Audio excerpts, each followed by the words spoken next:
des chiens qui sont décédés et qui reviennent avec des blessures, etc. Par exemple, il y avait une malinoise qui était dans une caisse qui pouvait rentrer que couchée en fait. Donc des chiens que tu as vus de tes yeux, Voilà. d'accord, se faire dans un premier temps pendre parce qu'ils ne voulaient pas, par exemple, lâcher une manchette, bien ça. Autant après, tu les as donnés à manger à d'autres chiens. Voilà, c'est ça. Bonjour à tous, bienvenue sur Esprit Dog. Aujourd'hui, on va recevoir Chimène. Chimène, elle a travaillé dans ce qui malheureusement s'appelle maintenant le chenil de l'horreur. Ce qu'elle va nous décrire, ce qu'elle va nous raconter, c'est des choses qui ne peuvent même pas s'entendre. La police, les associations témoigneront toutes en disant qu'elles n'ont jamais vu ça. Elles n'ont jamais vu un tel carnage. Chimène, à cette époque-là, elle est toute petite et vous allez voir que elle va essayer de vous raconter ça à sa façon, avec sa sensibilité et avec surtout ce qu'elle pense avoir vu, ce qu'elle a vu, ce qu'elle a vécu, ce qu'elle ressentait à ce moment-là. Alors si, comme Chimène, vous avez vous aussi vécu et vu des expériences horribles, catastrophiques, terribles, ou alors de très belles expériences, n'hésitez pas à envoyer un petit mail à contact@espritdog.com et on se fera un plaisir de vous retrouver et de partager un moment avec vous.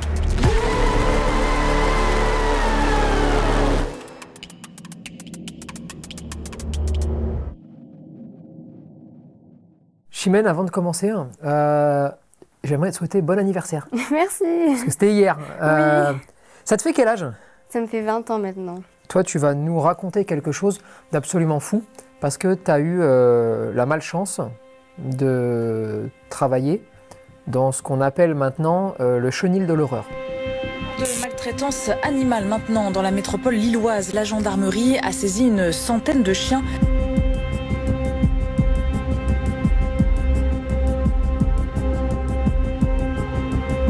Il a fallu 50 gendarmes et 60 agents de la SPA, des mois d'enquête pour enfin fermer le chenil de l'horreur à Wavrin, près de Lille, et mettre ainsi fin au calvaire de plus de 120 chiens et chats à maltraiter.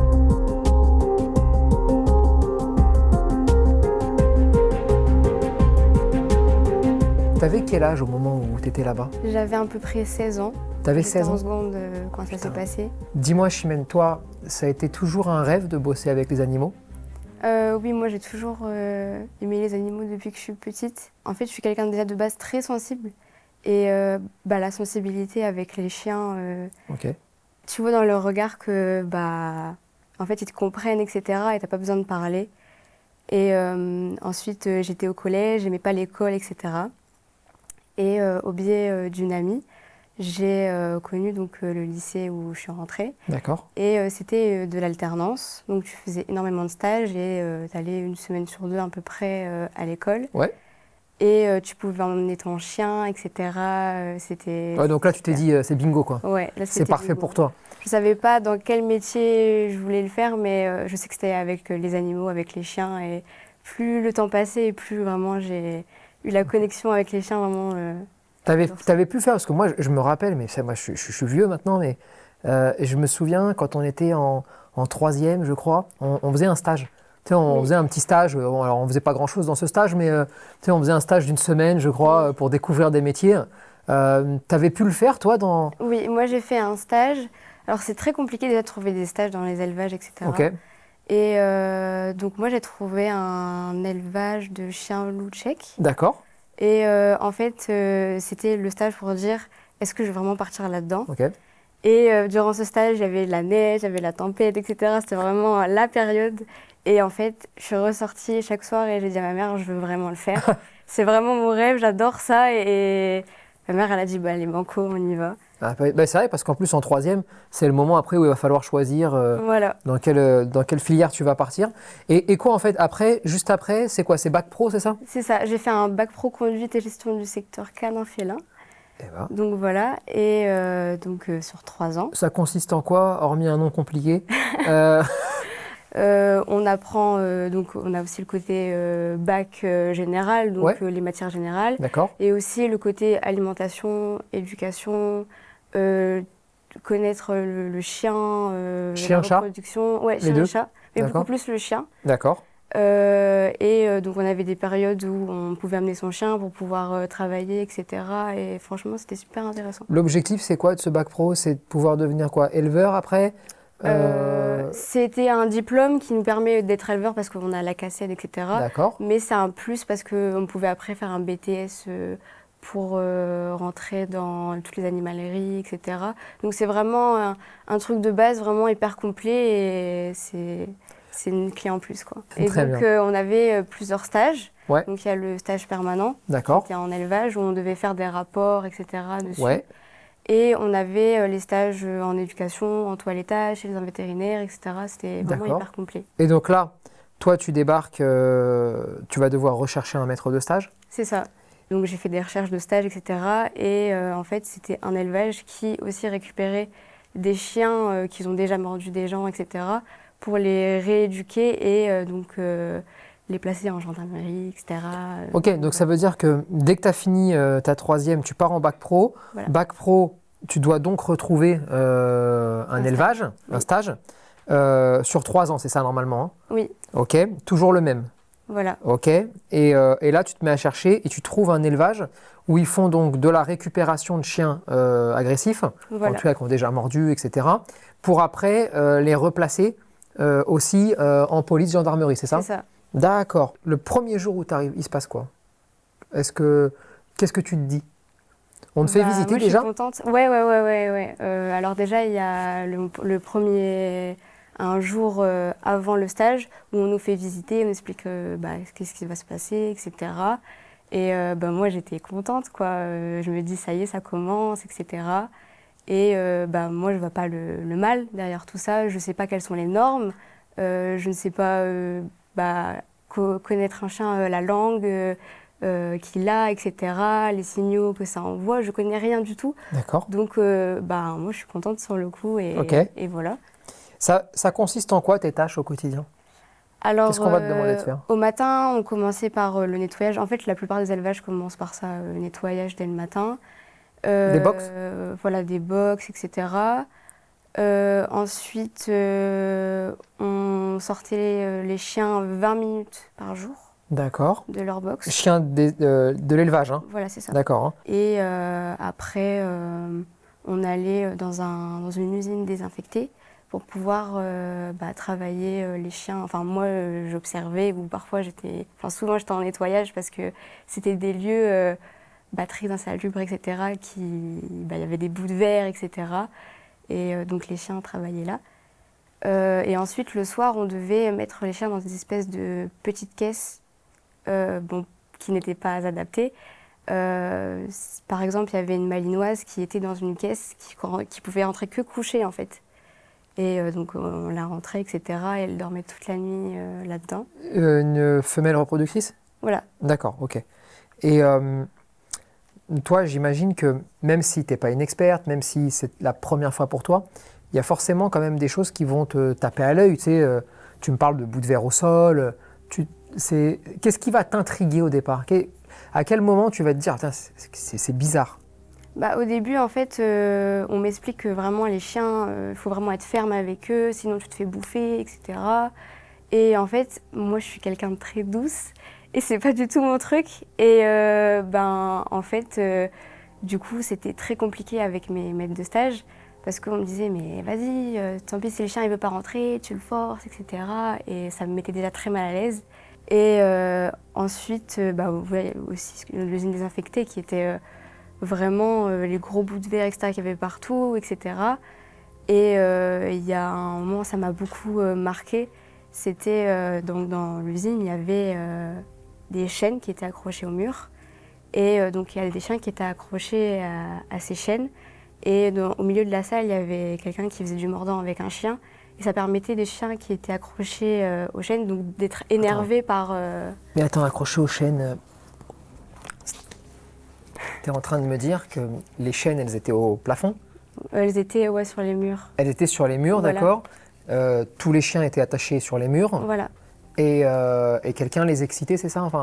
Ouais, pendant qu'à côté, il y avait un chien qui faisait du mordant juste Ok. à côté, et ça permettait d'exciter Les autres chiens, en voilà, fait, c'est ça. et les rendre un peu complètement D'accord, ok, voilà, je comprends. un peu fada du Ok. truc. Ok, je comprends. Et donc un jour, ça a un peu mal tourné parce que du coup, il y a un chien qui est accroché au mur qui a réussi à choper le chien qui faisait du mordant. Et donc, ça fait une grosse bagarre. Comme quand ils apprenaient à mordre au chien, ils apprenaient pas à lâcher et ils devaient pendre les chiens à chaque fois pour qu'ils puissent lâcher la manchette. Donc ouais, c'était costaud à voir, quoi. Donc en fait, il pendait le chien pour lui couper la respiration Voilà, pour que le chien puisse lâcher, c'est ça? c'est ça. Et comme c'était des chiens qui étaient vraiment fada, etc., ils attendaient vraiment longtemps. Le chien, il était dans sa tête, il disait « je veux pas lâcher, je veux pas lâcher ». Ils attendaient longtemps comme ça et ils finissaient par lâcher le chien et il respirait plus, quoi. Donc Et ça, c'était qui ces chiens-là? C'était des chiens de l'élevage? non, ça c'est des chiens qui étaient récupérés. Quand tu dis les récupérer d'où? C'est des particuliers qui Qui venaient les avec le donnaient. chien? Voilà, ou soit ils les récupéraient à la SPA. D'accord, donc en gros, t'es un particulier, tu débarquais là-bas et tu disais mon chien est agressif, je vous le donne, c'est ça? Voilà. Et si le chien faisait pas le job? Ça se passait très mal, quoi. Donc il pouvait avoir des coups de pied. Après, il pouvait être pendu, etc. Avoir des grosses saccades, etc. Des soupçons de violence renforcés par la découverte dans un congélateur du cadavre d'un jeune chien, victime d'une fracture du crâne. Une vidéo a aussi été retrouvée sur place, montrant la pendaison d'un animal.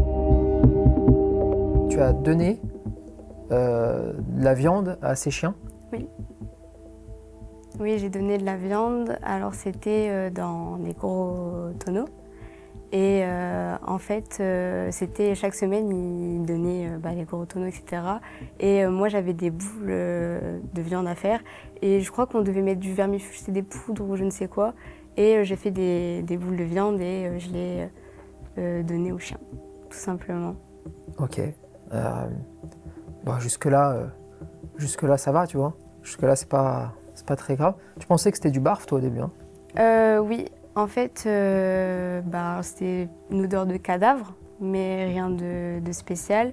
Et quand la police m'a posé des questions, on m'a dit mais ils avaient quelle forme, les os, etc. Comment était le poitrail, etc. Et en fait, on m'a sous-entendu que c'était de la viande de chien. T'as donné du chien à des chiens. Voilà. Et je ne le savais pas du coup. C'était quoi ces chiens? C'était les chiens qui n'étaient pas doués soit dans la recherche et le mordant. Au lieu de les euthanasier, de payer le vétérinaire, etc., ces chiens étaient pendus. Pendus? Pendus, tués. Tués. Tués, pendus. Ils étaient pendus. Et ça, je l'ai appris bien plus tard. Donc des chiens que tu as vus de tes yeux, Voilà. d'accord, se faire dans un premier temps pendre parce qu'ils ne voulaient pas, par exemple, lâcher une manchette, bien ça. Autant après, tu les as donnés à manger à d'autres chiens. Voilà, c'est ça. C'est vraiment troublant, mais...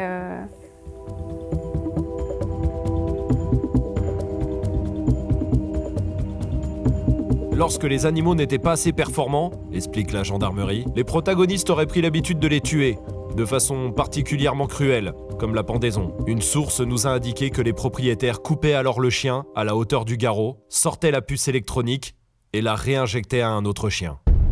Si le chien n'était pas doué, etc., on le pendait, etc., et pour pouvoir le récupérer, donner à manger aux chiens qui étaient utilisés pour la reproduction.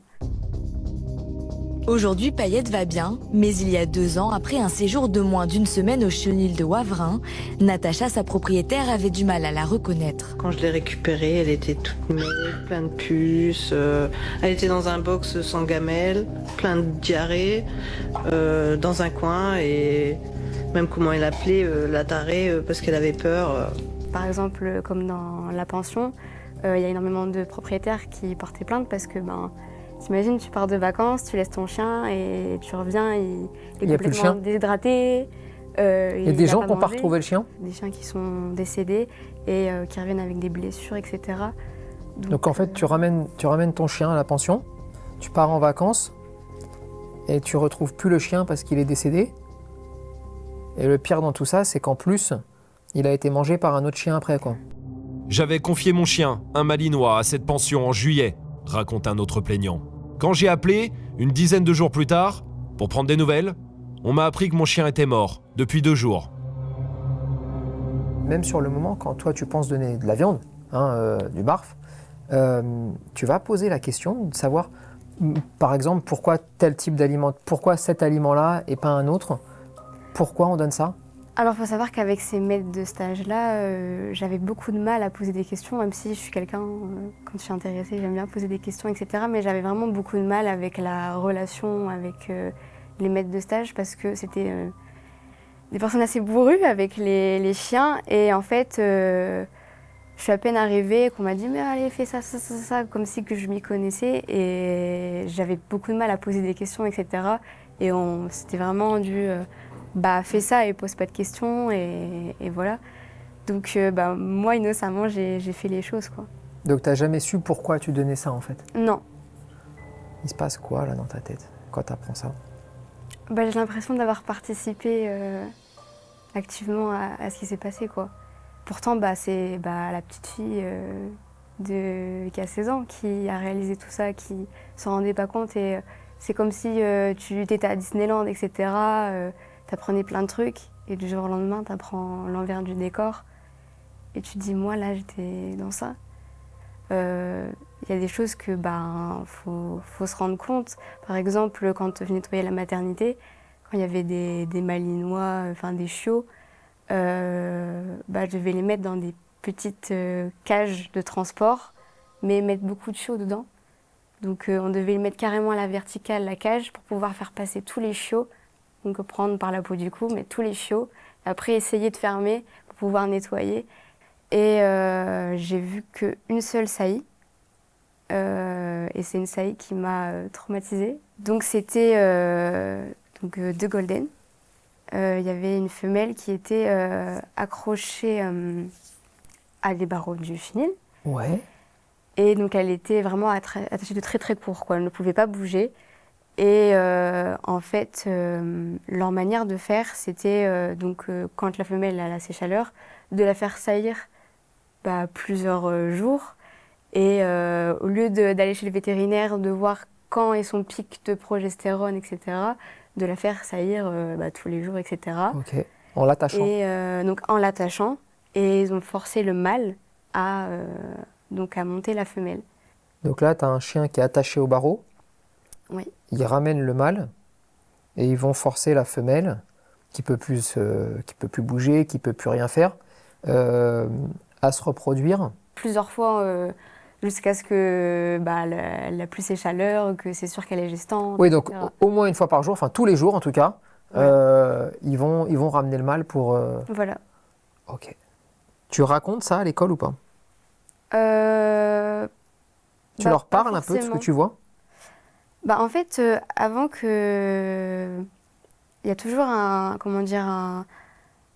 une semaine de cours avant Oui. la rentrée, etc., avec les stages. Bien sûr. Et quand on commence en seconde, il y a tout le monde qui demande « Ah, t'es dans quel élevage ?» etc. Et en fait, quand j'ai dit le nom, ils se sont mutés, quoi.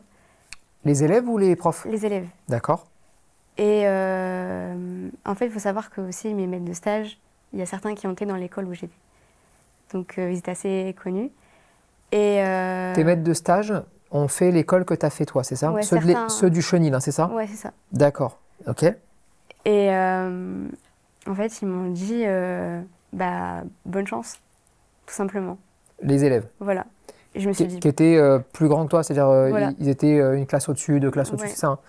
D'accord. Ils m'ont dit bonne chance. Et ils m'ont dit en tout cas, c'est hyper coercitif. Et si c'est pas ton truc, tu vas avoir du mal, quoi. Il y en a qui tiennent même pas 2 semaines, etc. Ils sont vraiment durs avec les stagiaires.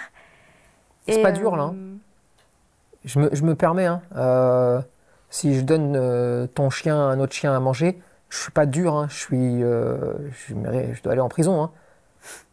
Ouais. Non, mais c'est pareil, hein, pendre le chien jusqu'à temps qu'il respire plus, c'est pas être dur. Hein. Ça, c'est pas dur. Hein. Faut arriver à recadrer un petit peu les choses. Ça, c'est pas dur. Ça, c'est fou. Il faut enfermer ces gens-là. Hein. Tu vois le truc, la nuance, elle est attacher un chien à des barreaux et l'empêcher de bouger et ramener quelqu'un pour reproduire, pour saillir tous les jours jusqu'à la fin de ses chaleurs, donc pendant 15 jours, 3 semaines, faut être un enculé. Hein. Ouais. Mais tu vois un petit peu, mais tu vois, les élèves qui sont après toi, enfin, qui ont fait 1 an, 2 ans déjà dans ton école, ou toi, vous avez forcément à un moment donné donné des rapports de stage, ou vous avez discuté. Il y avait des profs quand même. Ouais, Il y avait des profs. Hein. Ouais. Ces profs-là, forcément, vous les avez tenus au courant de certaines choses. Pas forcément toi, mais des gens qui sont passés avant toi. J'imagine qu'il faut bien raconter ce qui se passe. Il faut bien que vous rendiez des comptes de qu'est-ce que tu as fait dans la semaine, qu'est-ce que tu as fait, machin, tu vois. Qu'est-ce qui va se passer? Est-ce que tu as des profs qui vont un jour dire quelque chose ou... On m'a dit que ça se passait mal de changer de stage. D'accord, mais ça se passe pas mal, là. Hein. Là, c'est pas que ça se passe mal. C'est-à-dire qu'à un moment donné, si tu fais un stage chez quelqu'un, il te tabasse. Ça se passe pas mal. C'est la police. Oui, c'est vrai. Mais pas pour toi. Hein. C'est pas du tout... pour moi, clairement, t'es un bébé. Oui. Au moment où ça se passe, t'es un bébé. Ça te dépasse complètement, tout ça. Mais les adultes qui sont autour, je sais pas moi, quand tu leur dis ouais, on pend des chiens et dès qu'ils arrêtent de respirer, ça les fait lâcher. Ou enfin tu vois, ou ceux qui étaient au-dessus de toi, ceux qui étaient plus âgés que toi, qui disent tiens, on a pendu un chien, il est mort, on l'a mis dans le congèle. C'est-à-dire que non, ça passe tranquille quoi, ça passe crème.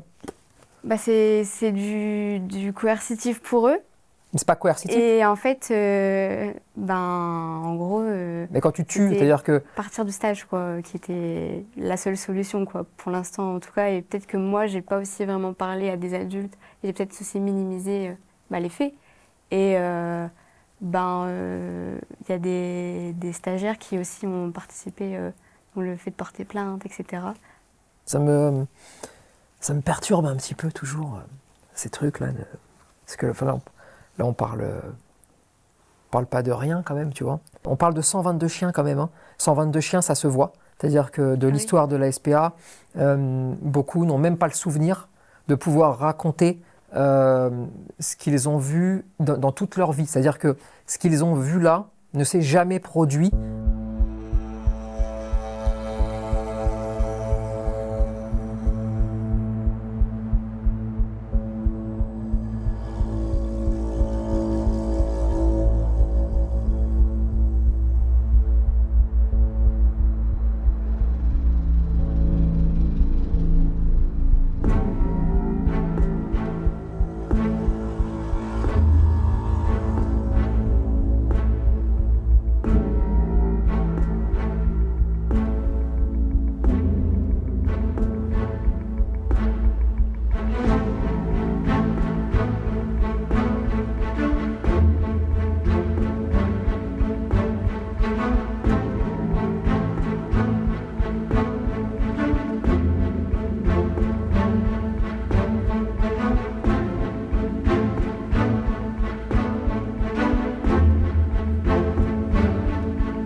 En cette première journée de procès, le président du tribunal interroge. Pourquoi avoir surnommé les chiens congelés Picard? Réponse du gérant. C'est ce qui m'est venu bêtement à la tête. Ça fait pas de moi un tortionnaire. Daniel D., le gérant du chenil, encourt 5 années d'emprisonnement, dont 4 années avec sursis et 1 an ferme sous bracelet électronique. Ses 2 fils, Johan et Loïc, encourent 3 ans de prison, dont respectivement 2 ans et 2 ans et demi avec sursis.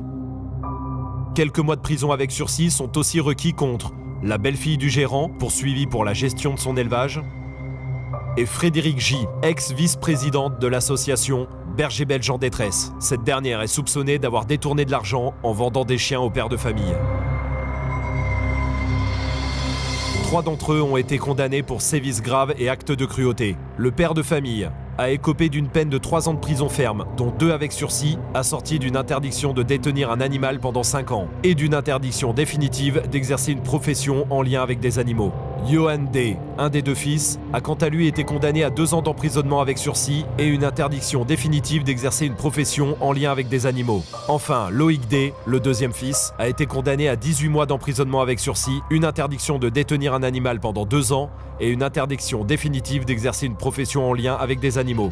Les 5 prévenus ont par ailleurs tous été condamnés à de la prison avec sursis pour des faits annexes. Exercice illégal de la médecine, travail dissimulé, faux et usage de faux, infraction à l'urbanisme et absence de règlement sanitaire conforme.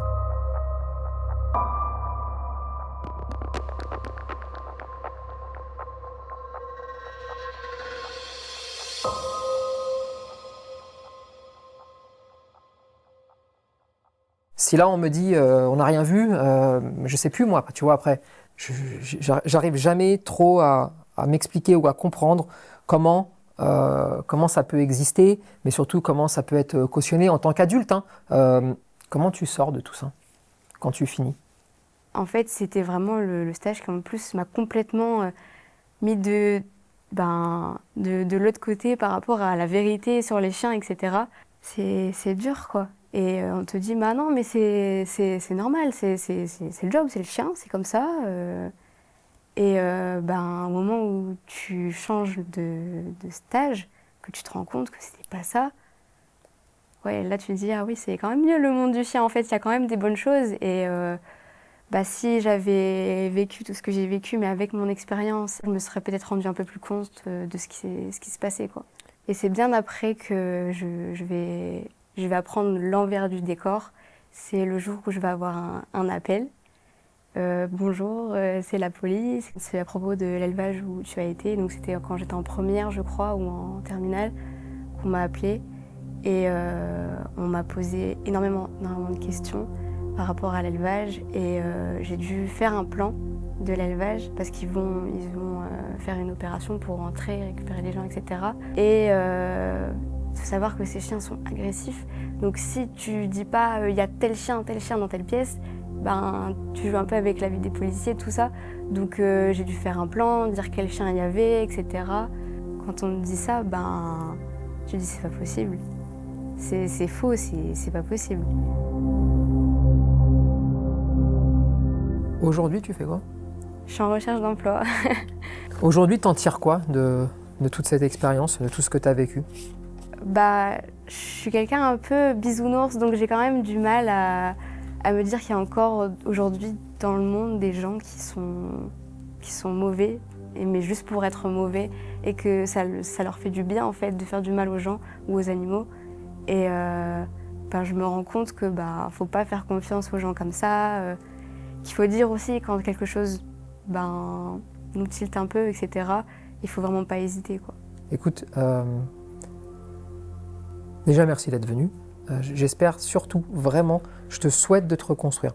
Il faut t'encourager, il faut te donner de la force et puis te permettre de digérer tout ça tranquillement. Moi, je tenais à te remercier parce que de mettre en avant ce genre de choses, pas forcément raconter que les bons côtés du chien, etc. Et oula, c'est dur de montrer, de mettre en avant tout ça, quoi, parce que c'est, comme tu dis, c'est pas rien. Et derrière, comme tu as dit, c'est quand même plus de 100 chiens. tous les ans, il y en a beaucoup plus de chiens qui vivent des trucs atroces. C'est dur et c'est grâce à ce genre de visibilité qu'on peut peut-être bouger les choses, quoi. Bah, merci à toi en tout cas. Ouf. Voilà un petit peu, waouh, voilà l'aventure de Chimène. Voilà le récit d'une enfant qui malheureusement a été un peu détruite par tout ce qui s'est passé. Et ça doit jamais arriver. Et pour que ça n'arrive jamais, vous ne devez jamais laisser passer quoi que ce soit.